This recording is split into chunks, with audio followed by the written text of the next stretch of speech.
여러분 안녕하세요. 김대 박사입니다. 오랜만에 인사를 드리는 것 같습니다. 그동안 제가 독감 때문에 상당히 좀 고생을 해 가지고 제가 제대로 제 생각을 좀 전해드리지 못한 부분에 대해 가지고 좀 많이 좀 아쉽습니다. 여러분들도 건강 좀 잘 챙기시기 바랍니다. 한 지난 몇 주 동안에 좀 여러 가지 좀 많은 일이 있었죠. 대표적으로 경주 에이펙 같은 경우 있어 가지고 우리가 알고 있다시피 얻은 성과가 상당히 좀 많다라고 저는 그렇게 생각됩니다. 대표적으로 이제 개미 투자에 대해 가지고 솔직히 우리 입장에서는 을의 위치죠. 그 위치에서 그래도 나름대로 어떤 큰 성과를 거두었다. 이거는 우리 스스로가 그렇게 평가를 하는 것도 있겠지만은 다른 나라에서도 그렇게 부러워하는 그런 시선이 이제 언론 통해서 보도되고 이러니까 당연히 우리는 거기에 대해 가지고 상당히 좀 만족감을 얻지 않느냐라고 생각을 합니다만, 그래도 우리는 을이라는 것 자체에 대해 가지고 무시할 수는 없죠. 오늘 주제는 그럼 에이펙이 아니라 저출산에 대해 가지고 제가 조금 말씀을 좀 드리고 싶어서 이렇게 오늘 이제 방송을 이제 다시 이제 재개하게 됐는데, 제가 쓴 하늘 이들이에 보게 되면 저출산에 대한 부분이 나오는데, 이 저출산에 대해 가지고 예전에 제가 한번 방송을 한 적이 있는 것 같아요. 예.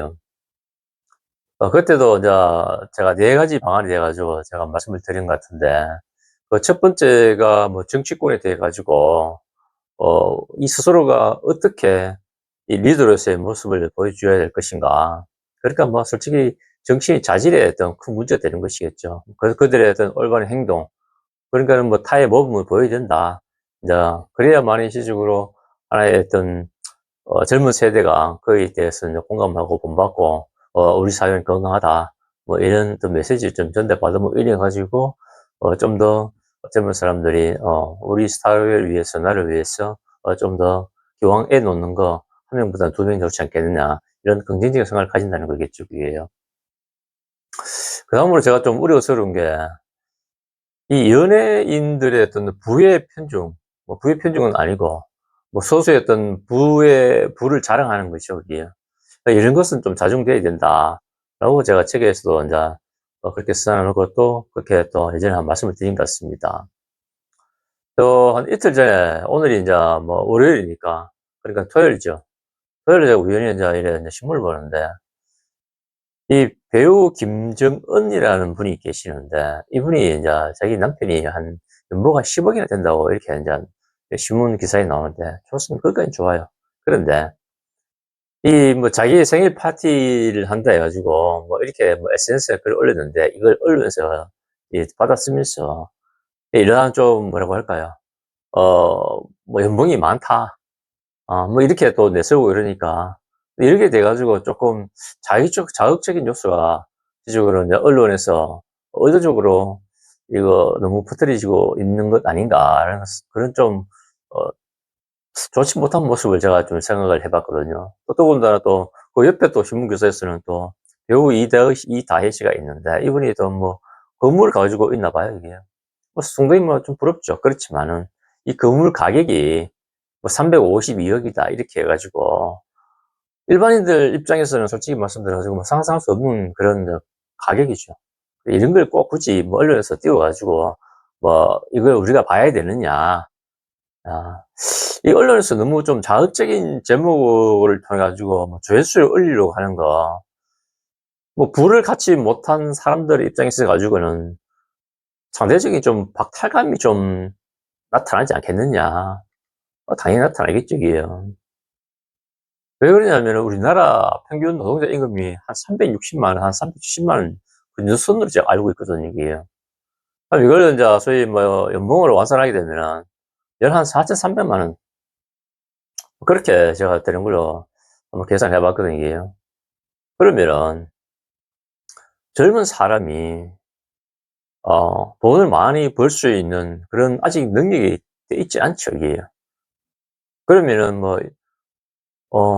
상대적으로 내가 어느 만큼 많은 인생에 있어서 돈을 벌 수 있을 것인가.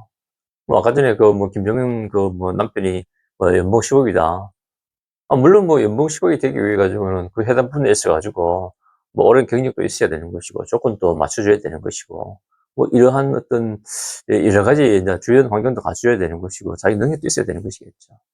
말 그대로 이런 사람이 몇 명 되겠습니까? 거의 절대 다수가 연봉 1억을 못 벌고 직장에서 퇴직하는 게 절대 다수라는 거죠, 그게. 그렇기 때문에 이제 언론에서도 보면은 이런 신문 기사를 낼 때 있어 가지고 용어 선택 이것도 신중히 좀 해야 될 필요가 있지 않나 그렇게 생각하거든요, 이게요. 뭐 젊은 사람 같은 경우 있어 가지고 뭐 정치 뉴스보다는 연예 뉴스 또 스포츠에 대 가지고 더 관심을 갖죠, 이게요. 뭐 그렇기 때문에 그런 뉴스를 딱 접하게 되면은 뭐 상대적인 박탈감 뭐 그다음 때 뭐 좌절감 뭐 자신에 대한 그런 뭐 어떤 이 자괴감이 시적으로 더 내가 갖고 있는 이상보다는 그게 앞서게 된다 그러면은 결혼이라는 것에 돼 가지고 생각을 딱 멈춰 버릴 수 있다는 것 그것도 한번 생각해 볼 필요가 있지 않겠습니까 그게요. 그래서 가급적이면은 그런 뭐 몇몇 안 되는 그 소수의 연예인들의 그런 개인의 어떤 재력을 그런 과시를 하는 것에 대해 가지고 우리 신문은 쪼끔 알아서 보도를 좀 자제를 해야 되지 않느냐. 거기에 대해 가지고 쪼끔 말씀을 좀 드리고 싶었었습니다 그게요. 뭐 잘 아시다시피 이건 뭐 저출산의 원인이 제일 첫 번째 경제적인 요인이죠 그게요. 그렇기 때문에 왜 결혼을 주저하느냐. 첫 번째 뭐 내 집 마련, 두 번째 애를 출산했을 때 있어 가지고 교육은 어떻게 할 것인가. 전부 다 돈 아니겠어요 이게요. 그러다 보니까 그런 뭐 외벌이 가지고는 뭐 수입이 부족하기 때문에 결국 어떻게 했습니까? 맞벌이로 가는 것이죠 이게. 그렇게 되면은 그 맞벌이를 한다 하더라도 그 수입이 많은 건 아니잖아요 이게요. 그 제한된 그 수입으로도 열심히 살아가려고 하는 그런 모습에 보이는 그 젊은 뭐 신혼부부들 아니면 뭐 그보다 쪼끔 더 뭐 경력이 돼 있는 그런 부부들도 그렇게 살아가는 모습 그런 사람들 굉장히 많이 있거든 그게요. 그래 이런 사람들을 우리 입장에서는 충분히 존경을 해 줘야 되는 것이고 이런 모습을 좀 더 언론이나 뭐 방송에서 신문에서 좀 다뤄 주긴다 그러면은 이게 이제 소위 말해 가지고 이제 뭐 보통 사람 행복한 사람들이 사는 모습이지 않겠느냐. 이런 게 솔직히 제가 바라는 거는 하늘 이데올기에서 추구하는 그런 모습인 것이고 행복을 진짜 제대로 사는 모습을 이제 행복이죠. 그러니까 어떻게 그걸 이제 보여줄 것인가 방법도 가르쳐 주는 것이고 이런 뭐 긍정적인 모습을 통해 가지고 일반인들 입장에서 같은 경우에서는 이런 것을 딱 접했을 때 생각의 축이 행복을 기운다는 것이겠죠 이게요. 그런 어떤 비교 의식은 분명히 남아 있는데 그래도 가급적이면은 그러한 상대적인 것보다는 나의 행복이 우선이지 않겠느냐. 그런 모습이 인제 좀 우리 사회에서는 보여줘야 된다라고 저는 좀 말씀드리고 싶습니다. 뭐 이런 부분에 대해 가지고 뭐 말씀을 드리려고 그러면 솔직히 밑도 끝도 없습니다. 그렇지만 뭐 오늘 뭐 제가 말씀드린 것 돼 가지고 그래도 뭐 좀 간단히 좀 뭐 요약 아니 좀 정리를 하게 되면은 언론의 역할이 저출산을 막는 중요한 역할을 한다라는 것입니다 그게. 오늘도 뭐 좀 부족하지만은 그래도 좀 시청해 주셔 가지고 대단히 감사합니다. 그러면 다음에 또 뵙도록 하겠습니다. 안녕히 계십시오.